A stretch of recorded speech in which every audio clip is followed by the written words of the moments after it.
بات سے ہنس پڑے اور کہنے لگے کہ اے پروردگار، مجھے توفیق عنایت کر کہ جو احسان تو نے مجھ پر اور میرے ماں باپ پر کیے ہیں ان کا شکر کروں اور ایسے نیک کام کروں کہ تو ان سے خوش ہو جائے اور مجھے اپنی رحمت سے اپنے نیک بندوں میں داخل فرما۔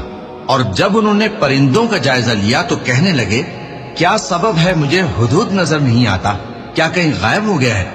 میں اسے سخت سزا دوں گا یا ذبح کر ڈالوں گا یا میرے سامنے اپنی بے قصوری کی واضح دلیل پیش کرے۔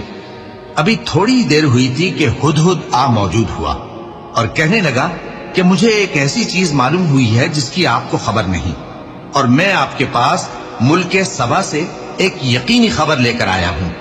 میں نے ایک عورت دیکھی کہ ان لوگوں پر حکومت کرتی ہے اور ہر چیز اسے میسر ہے، اور اس کا ایک شاندار تخت ہے۔ میں نے دیکھا کہ وہ اور اس کی قوم اللہ کو چھوڑ کر آفتاب کو سجدہ کرتی ہیں، اور شیطان نے ان کے اعمال انہیں آراستہ کر دکھائے ہیں اور ان کو رستے سے روک رکھا ہے، پس وہ رستے پر نہیں آتے اور نہیں سمجھتے ہیں کہ اللہ کو جو آسمانوں اور زمین میں چھپی چیزوں کو ظاہر کر دیتا اور تمہارے پوشیدہ اور ظاہر اعمال کو جانتا ہے، کیوں سجدہ نہ کریں؟ اللہ کے سوا کوئی عبادت کے لائق نہیں۔